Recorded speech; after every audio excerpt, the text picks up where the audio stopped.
नहीं किया और उसकी शादी नीरव से हो गई। नीरव रजनी को बहुत प्यार करता था, पर रजनी हमेशा चुपचाप ही रहती। वो इस शादी से खुश नहीं थी। वो ये शादी नहीं करना चाहती थी। उसे तो हमेशा से पेंटर जो बनना था।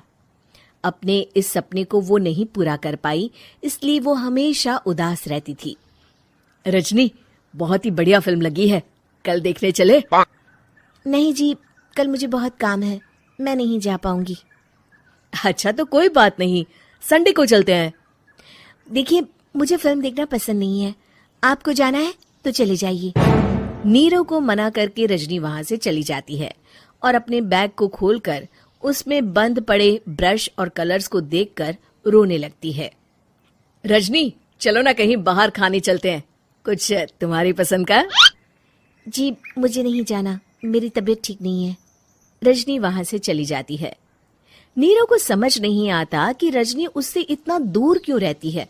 वो जब भी उसके साथ वक्त बिताना चाहता है, रजनी कोई ना कोई बहाना बना देती है। एक दिन घर पर कोई नहीं था। रजनी घर का सारा काम जल्दी से खत्म कर लेती है।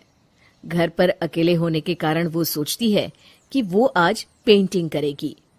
वो अपने कमरे में जाकर पेंट ब्रशेस और कलर्स निकालकर जैसे ही कलर मिक्स कर रही होती है कि दरवाजे पर बेल बज जाती है। अब कौन आ गया इस वक्त? इतनी मुश्किल से तो मुझे पेंट करने का मौका मिला है। रजनी दरवाजा खोलती है तो उसकी सास अपनी सहेलियों के साथ खड़ी होती है और सब घर के अंदर आ जाते हैं।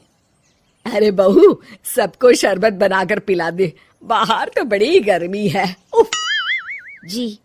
रजनी पेंट ना कर पाने से उदास हो जाती है। उसे गुस्सा भी आ रहा होता है कि उसने इस शादी के लिए हाँ क्यों कह दी। वो रसोई में जा रही होती है कि उसकी सास उसे रोकती है।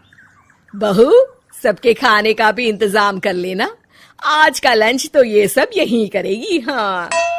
रजनी बिना कुछ कहे रसोई में चली जाती है। सबके लिए खाना बनाती है।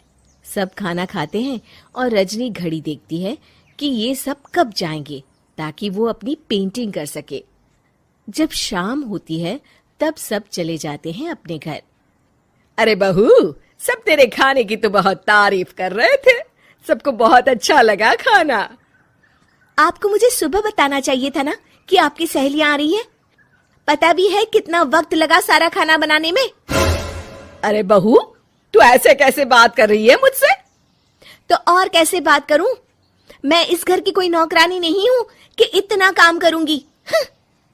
रजनी अपने कमरे में जाकर दरवाजा बंद कर लेती है। शाम को जब नीरव आता है तो उसकी माँ उसे पूरी घटना के बारे में बताती है। क्या? रजनी ने आपसे इस तरह बात की माँ? हाँ, और पता नहीं उसे क्या हो गया है, शाम से बाहर भी नहीं आई है। मैंने तो कई बार आवाज दी, खाना भी नहीं खाया उसने। तू ही बात करके देख ले बेटा। नीरव अपने कमरे का दरवाजा खटखटाता है। रजनी, दरवाजा खोलो, मैं हूं। रजनी दरवाजा खोलती है और फिर वापस जाकर अपने बिस्तर पर लेट जाती है। रजनी, माँ से बात करने का ये क्या तरीका है?